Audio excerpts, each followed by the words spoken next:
तो मूवी की शुरुआत में हमें 1907 की घटना बताई गई। हमें सारा नाम की छोटी बच्ची को बताया गया जो अपनी बारी आने का वेट कर रही थी। तभी ऑफिस के अंदर से सारा रिएक्टर का नाम पुकारा गया और सारा अपने पिता के साथ ऑफिस के अंदर गई। और ऑफिस के अंदर बैठे आदमी ने सारा से कहा, सारा रिएक्टर, क्योंकि आप क्रिक फ्रीडमैन की वंशज हो, इसलिए आपके नाम 160 एकड़ की जमीन की जा रही है। उस आदमी ने सारा को जमीन अलॉटमेंट का सर्टिफिकेट दिया और सारा ने उस सर्टिफिकेट पर साइन कर दिया। तब उस आदमी ने कहा, अब से जमीन तुम्हारी होगी, इसलिए इस सर्टिफिकेट को संभाल कर रखना। सारा भी उस सर्टिफिकेट को देखने लगी जो कि एक्चुअल में जमीन के कागज थे। एक्चुअली सारा क्रिक फ्रीडमैन जनजाति की वंशज थी। क्रिक फ्रीडमैन अफ्रीकन अमेरिकन जनजाति है जिन्हें क्रिक नेशन के द्वारा गुलाम बना के रखा गया था। लेकिन 1866 में सिविल वार के बाद एक ट्रीटी के तहत इस जनजाति को इनके हक दिए गए और माना गया कि ये जनजाति भी जमीन की हकदार है। इसलिए क्रिक फ्रीडमैन जिन्हें गुलाम बना के रखा गया था, उनके वंशजों को सरकारों द्वारा जमीन अलॉट की गई। सारा के नाम भी इसी प्रकार की जमीन की गई। सारा के घर वालों और सभी का कहना था ये जमीन पूरी तरह से वर्थलेस है। एक दिन सारा अपनी जमीन पर अपने डॉग के साथ थी, तभी वो जमीन पर लेट गई। तभी सारा को महसूस हुआ कि उसकी जमीन उसे कुछ सीक्रेट बता रही है और सारा को जमीन के अंदर एक बड़ी सी नदी के बहने की आवाज आने लगी। आगे सारा अपनी फैमिली के साथ थी, तभी वो न्यूज़पेपर पढ़ रही थी। न्यूज में आया था कि ओक्लाहोमा में एक जगह तेल का बड़ा भंडार मिला। सारा कहने लगी, ये जगह तो हमारे वहाँ से काफी पास है। सारा इस बात से खुश हो रही थी कि उसकी जमीन पर भी ऑयल निकल सकता है। यह सुनकर सारा के पिता कहने लगे, बेटा, अगर तुम्हारी जगह पर ऑयल होता तो वो लोग तुम्हें ये जगह कभी नहीं देते। जब तुम्हारी जमीन का प्रॉपर्टी टैक्स देने का टाइम आएगा तो सरकार हमसे $30 मांगेगी। सारा कहने लगी, अगर मेरी जमीन पर ये ऑयल निकल जाएगा तो मैं ये पैसा दे दूंगी। सारा के पिता हंसते हुए कहने लगे, तुम्हें कैसे पता कि उस जगह पर ऑयल है? सारा ने कहा, क्योंकि मैंने उस जगह पर ऑयल की आवाज सुनी है।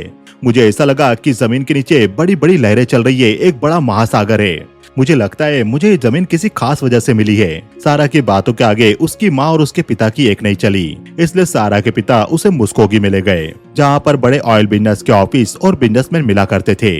वहाँ पर सारा को एक ऑफिस में कॉन्डर ऑयल कंपनी का बोर्ड नजर आया और सारा के पिता ने उस ऑफिस की बेल बजा दी, लेकिन वहाँ से भी उन्हें बाहर निकाल दिया गया। अश्वेत होने के कारण जो और उसकी बेटी के साथ ये भेदभाव किया जा रहा था। तभी सारा को पैन ओक्लामा पेट्रोल कंपनी का बोर्ड नजर आया। सारा के पिता इस बार अंदर नहीं जाना चाहते थे, लेकिन सारा को खुश देखने के लिए वो ऑफिस के अंदर गए। सारा बाहर इंतजार कर रही थी तो वो भी वहाँ मौजूद एक कैफे के अंदर चली गई। वहाँ की वेटर सारा से कहने लगी, तुमने वो पढ़ा नहीं, ये सिर्फ व्हाइट लोगों के लिए है। सारा ने कहा, मुझे बस एक गिलास पानी चाहिए, मैं पानी के लिए पैसा देने के लिए तैयार हूँ। तब वेटर ने कहा, तुम ये पैसा अपने पास रखकर यहाँ से निकल जाओ। तब वहीं बैठे बर्ट स्मिथ नाम के आदमी ने वेटर से कहा, कार्ला, क्यों ना तुम इसे एक गिलास पानी पिला दो। पानी को छोड़ो, क्यों ना तुम इसे नींबू पानी पिला दो। तब बर्ट की बात सुनकर वेटर ने भी सारा को नींबू पानी दिया। सारा बर्ट से बात कर रही थी, तभी वेटर ने सारा को कैफे से बाहर निकाल दिया, जो भी पेन ओक्लामा कंपनी के ऑफिस में था, और वहाँ पर सभी लोग उसे कचरे वाला समझ रहे थे, जो वहाँ पर बिग जिम डेवनर नाम के आदमी के ऑफिस में गया। बिग जिम ने भी जो को देखकर कचरे का बकेट दे दिया और कहा, थोड़ा वहाँ पर भी है, वो भी ले जाना।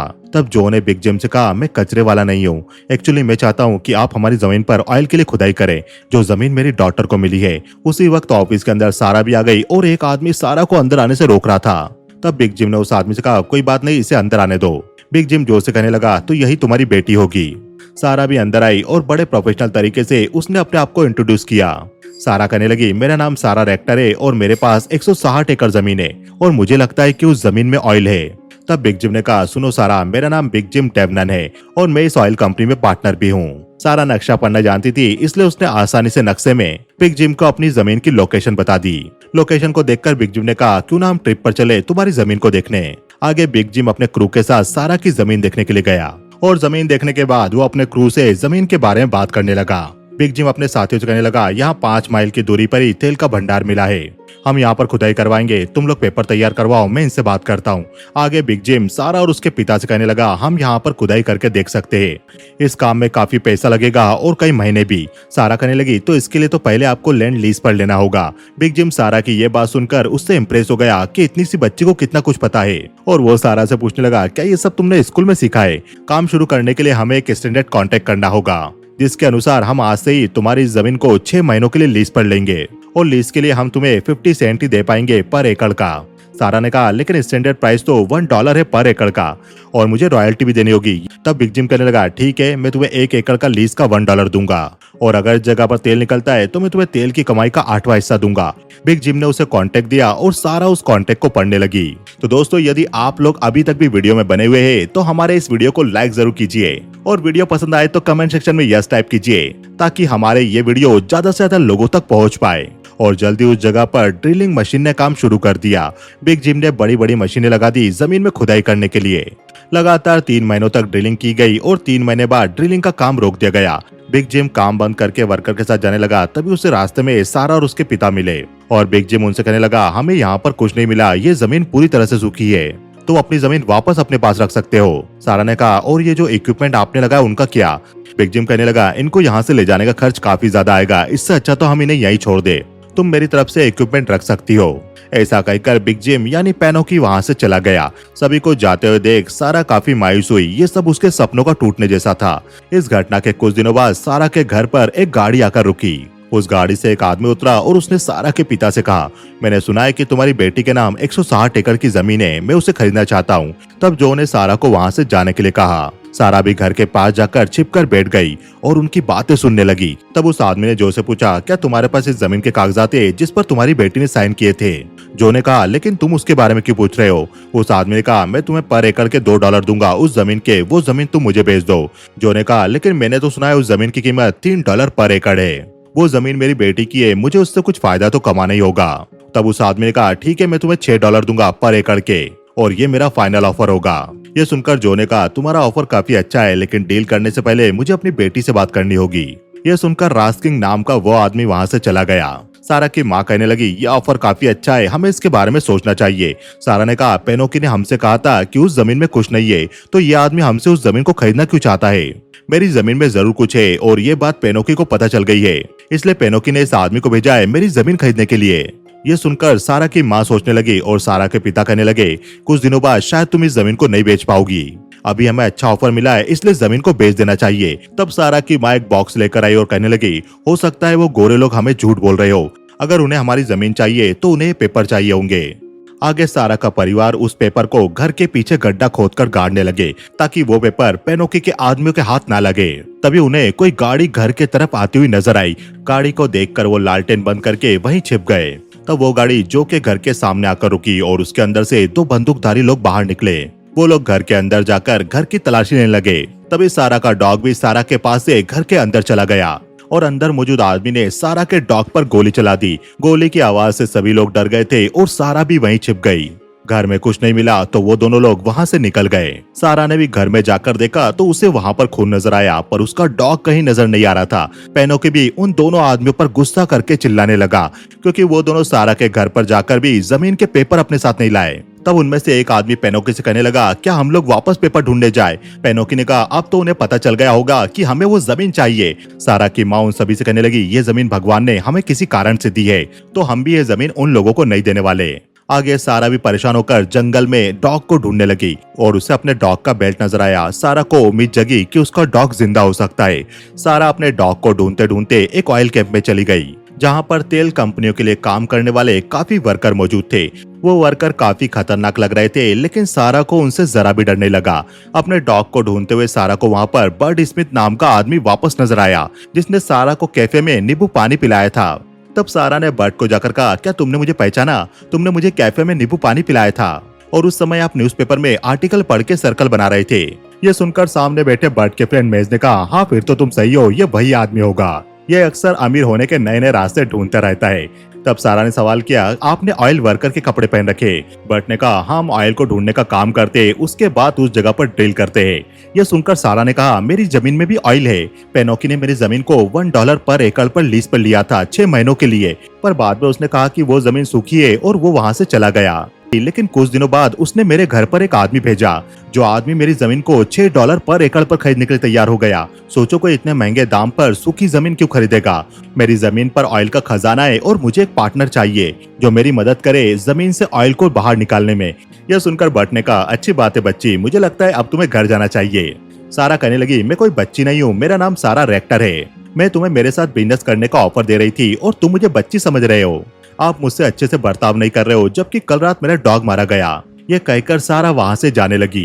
बर्ट को भी अपनी गलती का एहसास हुआ और वो सारा से कहने लगा, मुझे नहीं पता था तुम्हारा डॉग मारा गया। देखो, मुझे नहीं पता मैं और मेरा साथी तुम्हें इन कपड़ों में गरीब लगते हैं या नहीं, लेकिन हमारे पास ना तो ऑयल निकालने के लिए रिसोर्सेस है और ना ही इक्विपमेंट। यह सुनकर सारा ने खुश होकर कहा, पेनोकी अपने सारे इक्विपमेंट हमारी जमीन पर छोड़ के चला गया है।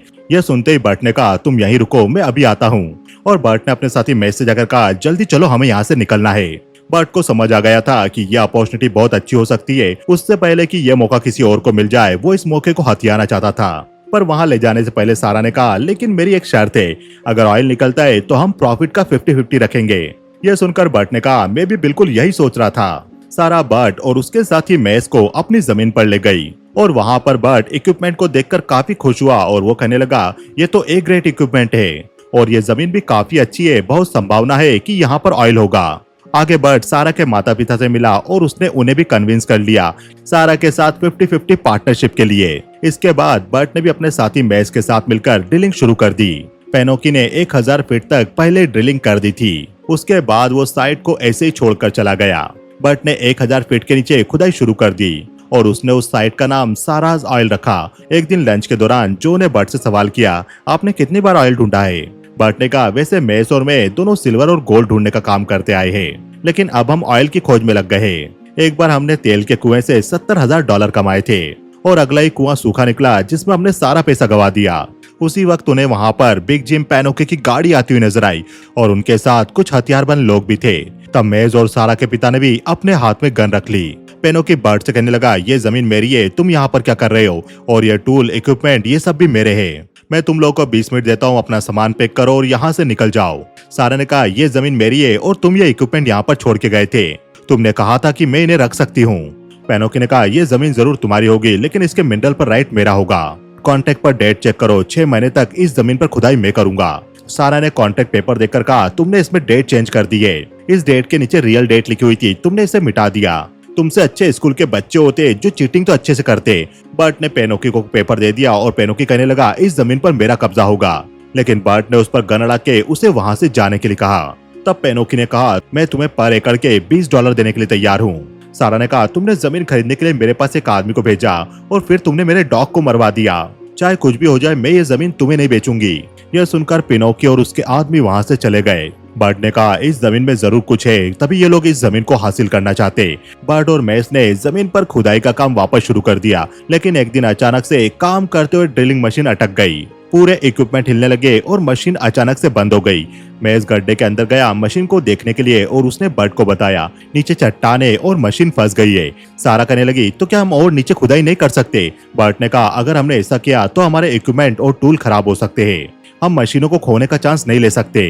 बर्ट को समझ नहीं आ रहा था कि हम क्या करें। तब मेज ने कहा, क्यों ना हम चट्टान को उड़ा दे। विस्फोटक से चट्टान उड़ते ही ऑयल बाहर आने लगेगा और उसके बाद हम और अंदर ड्रिल कर पाएंगे। बर्ट ने कहा, तुम्हें पता भी है चट्टानों को उड़ाने के लिए कितना विस्फोटक लगेगा और ये काफी रिस्की भी हो सकता है। तब मेज ने कहा, हम लोग वॉल यूज का उपयोग कर सकते हैं। सारा कहने लगी, ये वॉल हुक क्या है? मेज ने कहा, ये स्किनी पाइप होता है जो अंदर तक जाकर स्टक हो जाता है, फिर हम इसे ट्विस्ट करके चट्टान को खोद सकते हैं, पर इससे कई बार प्रॉब्लम सॉल्व होती है और कई बार नहीं। बर्ट कहने लगा, और वॉल हुक मिलना भी काफी कठिन है और वॉल हुक का यूज करने के लिए हमें और भी इक्विपमेंट लगेंगे। इसका मतलब है हमें बहुत ज्यादा पैसा चाहिए होगा। सारा ने कहा, मेरे टीचर कहते हैं कि हर चीज की एक कीमत होती है। ये बात सुनकर बर्ट को एक आइडिया आया कि यदि वो लोगों को विश्वास दिला दे कि सारा की जमीन पर ऑयल है तो उसे इन्वेस्टर मिल सकते हैं। इसलिए बर्ट सारा की जमीन के नमूने लेकर एक भूवैज्ञानिक के पास गया सारा के जमीन की जांच करवाने के लिए। तब उस आदमी ने सारा से उसका सैंपल ले लिया और उन्हें कुछ घंटों बाद लौटने के लिए कहा। कुछ घंटे बाहर वेट करने के बाद बर्ट और सारा वापस उस भूवैज्ञानिक के पास गए।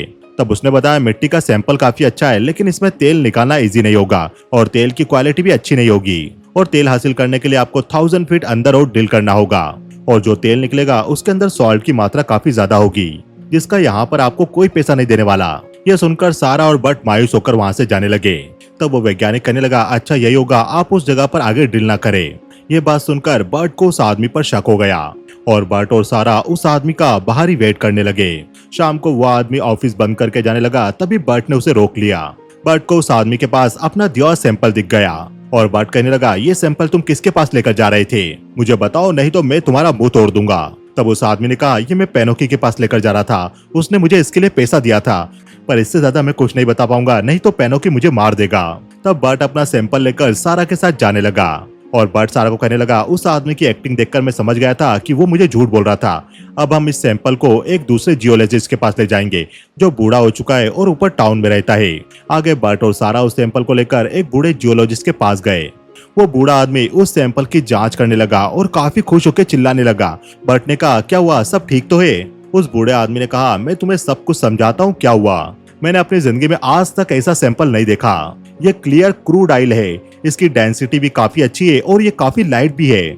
सारा, तुम ओक्लाहोमा की सबसे अमीर लड़की बनने वाली हो। तुम्हारी जमीन में काफी ज्यादा मात्रा में ऑयल है।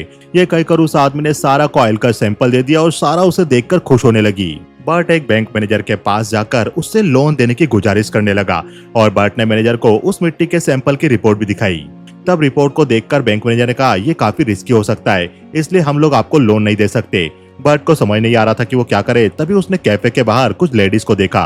बर्ट को लगा कि वो उनसे पैसों का जुगाड़ कर सकता है, इसलिए बर्ट कैफे के अंदर आने वाली लेडीजों से मिलकर उन्हें अपनी रिक्वायरमेंट बताने लगा और सारा भी बर्ट को ये सब करते हुए देख रही थी। तभी एक लेडी के जाने के बाद बर्ट एक दूसरी लेडी को अंदर ले गया। सारा भी परेशान हो गई थी, इसलिए वो सीधा कैफे के अंदर गई और बर्ट के साथ बैठी लेडी को कहने लगी, हाय, मेरा नाम सेरा है, मैं बर्ट की बिजनेस पार्टनर हूँ। क्या बर्ट ने आपको हमारा प्रपोजल बताया? हमें कुछ इक्विपमेंट खरीदने के लिए पैसों की जरूरत है। तब उस लेडी ने कहा, हाँ, इसने बताया कि इसे $1000 की जरूरत है। सारा ने कहा, 1000 नहीं बल्कि $2000 की जरूरत है। बर्ट ने इस बारे में किसी और लेडी से बात की थी, पर वो तैयार नहीं हुई। पर आपसे बर्ट का जुड़ाव कुछ ज्यादा लग रहा है, वो आपसे बात करने में काफी समय दे रहा है। ये बात सुनकर वो लेडी हंसने लगी और सारा की डील के लिए तैयार हो गई। पैसा मिलने के बाद बर्ट ने विस्फोटक खरीदा।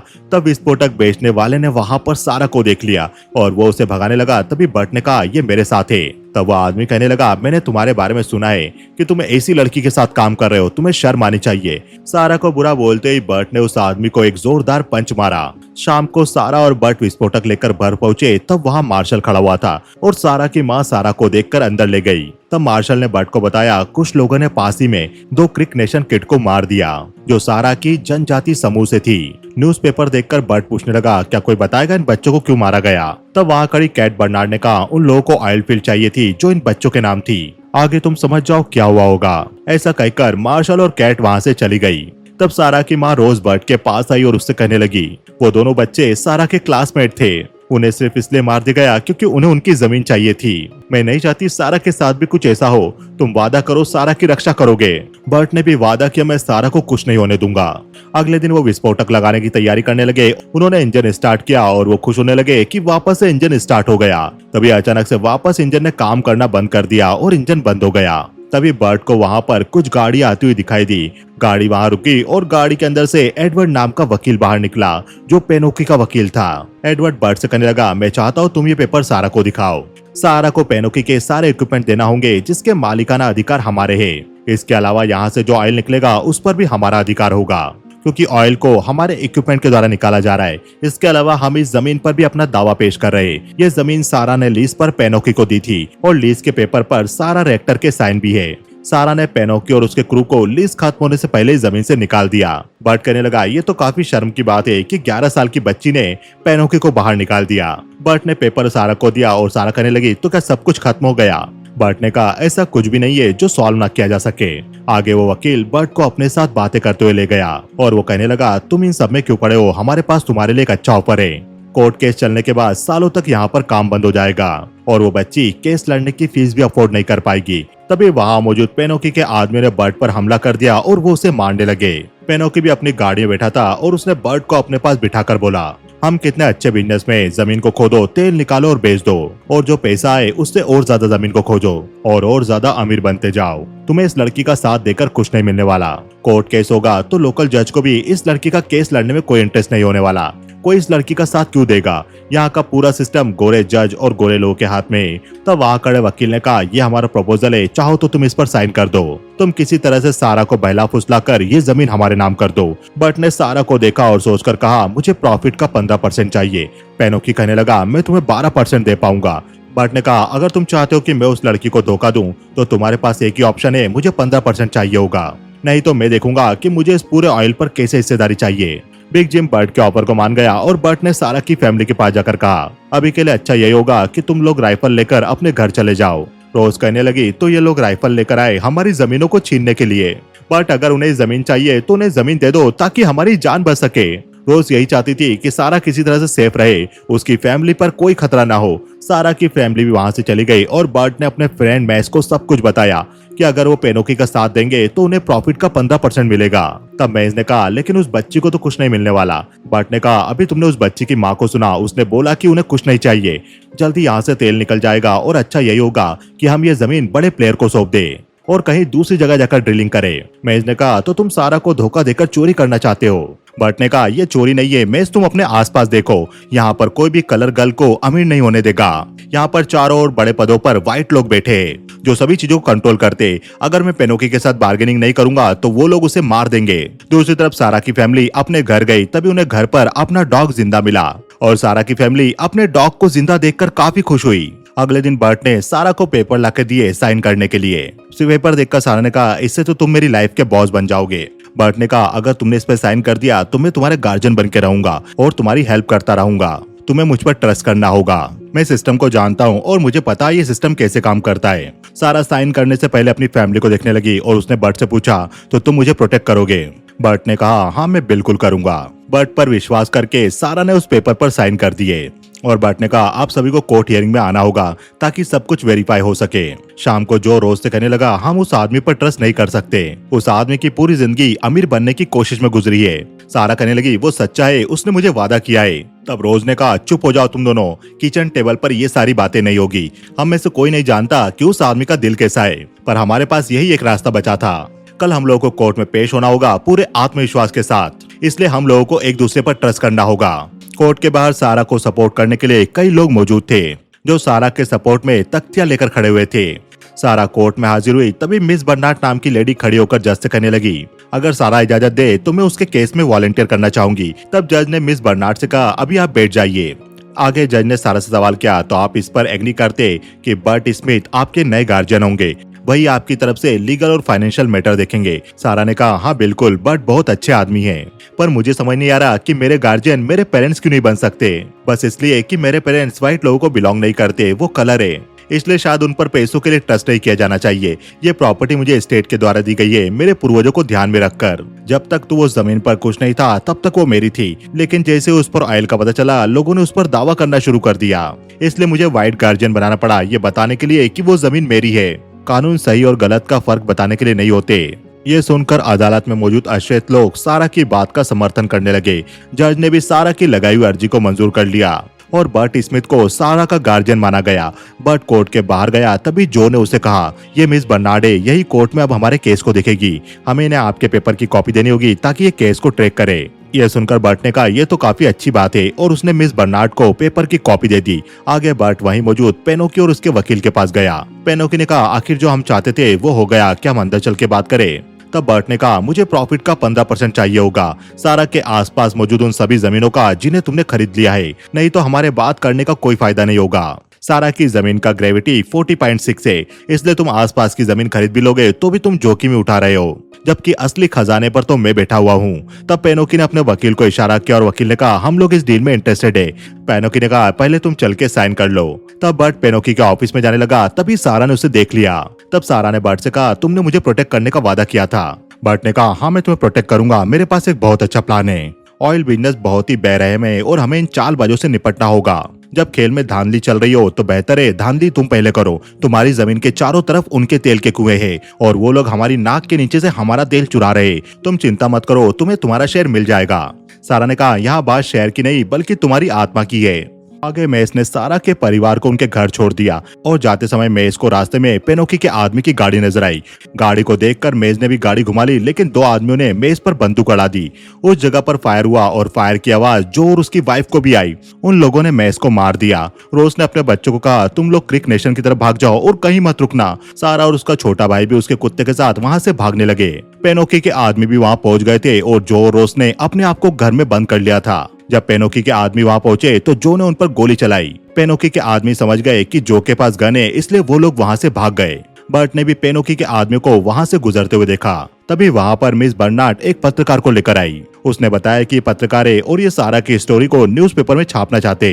तब बर्ट भी सारा की गाड़ी में बैठ गया सारा के घर जाने के लिए। वो लोग सारा के घर पहुंचे तभी जो गन लेकर बाहर आया। उसने बताया कि पेनोकी के आदमी आए थे, वो लोग सारा को ढूंढ रहे थे, इसलिए हमने हमारे बच्चों को क्रिक टेरिटरी में भेज दिया। बर्ट मेस को ढूंढने गया तो उसे मेस की बॉडी मिली। तब मिस बर्नार्ड बर्ट से कहने लगी अगली बारी सारा की है और हमें उसे बचाना होगा। एक बार सारा को कुछ हो गया तो ये प्रॉपर्टी वापस स्टेट के पास चली जाएगी और वो लोग फिर दावा करके उस प्रॉपर्टी को हथिया लेंगे। वो लोग नहीं चाहते कि सारा जैसा कोई उन्हें चुनौती दे, इसलिए वो सारा को ढूंढकर उसे खत्म करने की कोशिश करेंगे। सारा और उनका भाई क्रिक नेशन की टेरिटरी पे चले गए और वहां पर इंतजार करने लगे ताकि कोई उनकी जनजाति का आकर उन्हें बचा ले। पेनोकी के आदमी भी क्रिक जनजाति समूह के पास गए सारा के बारे में पता करने के लिए, पर उन्होंने सारा के बारे में उन्हें कुछ नहीं बताया। तब वो लोग सारा को ढूंढते हुए आगे निकल गए। सारा भी टेरिटरी पर किसी के आने का वेट कर रही थी, तभी वहां पर पेनोकी के आदमी पहुंच गए और वो लोग सारा और उसके भाई को शूट करने लगे। लेकिन तब तक वहां पर ट्राइबल पुलिस आ गई और उन्होंने उन लोगों को घेर लिया। बर्ट और सारा के पेरेंट्स भी वहां पर आ गए और उन्हें सारा और उसका छोटा भाई सही सलामत मिल गए। बर्ट ने सारा को सॉरी कहा क्योंकि उसने पेनोकी के साथ कॉन्ट्रैक्ट साइन कर दिया था और बर्ट के पास सारा की गार्जियनशिप थी, तो वो कॉन्ट्रैक्ट लीगल माना जाएगा। बर्ट को लगा था कि इसे सारा की जान बच जाएगी, लेकिन पेनोकी के आदमी अभी भी सारा की जान के पीछे पड़े थे। कलर गर्ल होने के कारण कोई सारा को ऊपर आते हुए नहीं देखना चाहता था। तब कैट बर्नार्ड जज के पास गई सारा की गार्जियनशिप को कैंसिल करने के लिए, ताकि बर्ट सारा का गार्जियन न रहे और बर्ट ने पेनोकी के साथ जो कॉन्ट्रैक्ट किया वो भी कैंसिल हो जाए। बर्नार्ड ने जज से कहा सारा की जान को खतरा है, अब आपको जल्दी कुछ करना होगा। पूरे देश के न्यूज़पेपर में यही खबर है कि सारा को उसकी जमीन मिल पाएगी या नहीं। अब पूरा अमेरिका इस मुद्दे को देख रहा है। यह सुनकर जज ने कहा वैसे मैंने मिस्टर बर्नार्ड के पेपर चेक किए हैं और मुझे पता चला है कि वो ओक्लाहोमा के मूल निवासी नहीं है। तब बर्ट ने कहा हाँ मैं बाहर से आया हूँ, यहाँ तो मैं ऑयल की खदानों में काम करने के लिए आया था। तब जज ने कहा इस हिसाब से मिस्टर बर्ट स्मिथ सारा के गार्जियन बनने की सारी शर्तों को पूरा नहीं करते, इसलिए बर्ट के सारा के गार्जियन होने की शर्त को अमान्य माना जाएगा। ये कहकर जज ने सारा को बुलाकर कहा सारा हमें आपकी सेफ्टी की चिंता है, इसलिए हमें आपके लिए नया गार्जियन अपॉइंट करना होगा। क्या आप मिस कैट बर्नार्ड को अपना नया गार्जियन बनाना चाहोगी? सारा ने हाँ कहा और इस हिसाब से अब कैट बर्नार्ड सारा की नई गार्जियन बन गई थी और जो बर्ट ने पेनोकी के साथ कॉन्टेक्ट किया था वो भी रद्द हो चुका था। जज ने कहा मैं पेनोकी को नोटिस भेज दूंगा कि सारा की गार्जियनशिप को रिवाइज कर दिया गया है। मुझे नहीं लगता वो इस बात को आसानी से मानेगा, इसलिए तुम्हें तैयार रहना होगा। वो खुद आकर प्रॉपर्टी पर कब्जा करने की कोशिश करेगा और इस प्रकार के केस में जिसके पास जमीन का कब्जा होता है उसे ही जमीन के मालिक के रूप में पहचान दी जाती है। बर्ट भी समझ गया कि उसे पेनोकी के आदमियों को सारा की जमीन पर आने से रोकना होगा। रात में सारा की फैमिली वाले और क्रिक टेरिटरी के लोग सारा की जमीन पर मौजूद थे और बर्ट ने डायनामाइट लगा दिए थे चट्टान को फोड़ने के लिए। तब रोज ने पूछा क्या हम पर कोई खतरा है? बर्ट ने कहा हाँ मैंने 1000 फीट अंदर डायनामाइट लगा दिया है। कल यदि पेनोकी के आदमी सारा की जमीन में एंटर हुए तो हम डायनामाइट का विस्फोट करेंगे और जो कुछ भी जमीन के अंदर है वो बाहर आने लगेगा। अगले दिन सुबह पेनोकी अपने आदमियों को लेकर उस जगह पर आ गया। तब वहां मौजूद कैट बर्नार्ड ने कहा अब बर्ट सारा का गार्जियन नहीं है, इसलिए जो भी तुमने कॉन्ट्रैक्ट किया था वो कैंसिल हो गया। ये सुनकर पेनोकी ने अपने आदमी को गाड़ी घुमाने के लिए कहा। पेनोकी के आदमियों ने गाड़ी घुमाई और कपड़ा हटाया तो गाड़ी के अंदर ऑटोमेटिक मशीन गन थी, जिसे देखकर सभी लोग डरकर छिपने लगे। यह देखकर बर्ट ने सारा को विस्फोट करने के लिए कहा। जैसे ही सारा ने ट्रिगर दबाया वैसे ही जमीन के अंदर एक जोरदार विस्फोट हुआ। जमीन के अंदर वाली चट्टान फटी और जमीन के अंदर से एक तेल का फव्वारा बाहर निकला। अपने सामने इतने बड़े तेल के फव्वारे को देखकर सभी लोग शॉक रह गए और सारा खुश होकर फव्वारे के पास जाने लगी। पेनोकी कहने लगा ये मशीन मेरी है और ये ऑयल भी मेरा है। सारा ने कहा नहीं यहाँ कुछ भी तुम्हारा नहीं है। तब पेनोकी गन निकालकर सारा को शूट करने लगा। उससे पहले ही सारा के पिता जो ने पेनोकी के हाथ में गोली मार दी और मार्शल ने पेनोकी को पकड़ लिया। सारा खुश होकर उस तेल के फव्वारे में नहाने लगी। तब वहां पर जज भी आ गया और वो भी तेल के फव्वारे को देखकर खुश हुआ। अब सभी लोग सेलिब्रेट कर रहे थे और बर्ट वहां पर खड़ा हुआ था। तभी वहां वो विधवा लेडी आ गई जिससे बर्ट ने विस्फोटक खरीदने के लिए पैसा लिया था। उसे देखकर बर्ट वहां से जाने लगा और सारा ने बर्ट को रोक के पूछा तुम कहाँ जा रहे हो? बर्ट ने कहा देखो वो विधवा लेडी यहाँ पर आ चुकी है और मुझे अपने शेयर से उसे 250% देना होगा। सारा कहने लगी कोई बात नहीं मैं तुम्हें हेल्प करूंगी। बर्ट ने कहा तुम्हें क्या लगता है मैं तुम्हारे शेयर के लिए सब कर रहा था? मैं एक ट्रेजर हंटर हूँ और कहीं ना कहीं और खजाना मेरा वेट कर रहा होगा। यह सुनकर सारा बर्ट को पकड़कर रोने लगी और सारा के मना करने के बाद भी बर्ट वहां से निकल गया और सारा उसे जाते हुए देखकर रोने लगी। इसके बाद सारा जॉन डी रॉकफेलर नाम के आदमी से मिली। रॉकफेलर की कंपनी ने सारा को $36 मिलियन दिए सारा की जमीन और उसके आसपास की जमीनों के अधिकार के लिए और सारा को 12.5% की रॉयल्टी भी दी गई। उसके बाद सारा की फैमिली कैंसास सिटी में चली गई। जहां सारा ने 11 साल की उम्र में अपना पहला कैफे खोला, जिस कैफे के अंदर सभी लोग आ सकते थे। और ये मूवी यहीं खत्म हो गई। तो दोस्तों, आपको ये वीडियो कैसा लगा हमें बताइए कमेंट सेक्शन में। हमारे इस वीडियो को ज्यादा से ज्यादा लाइक कीजिए और वीडियो पसंद आया तो कमेंट सेक्शन में यह जरूर टाइप कीजिए और चैनल को सब्सक्राइब जरूर करें, क्योंकि पिक्चर अभी बाकी है मेरे दोस्त।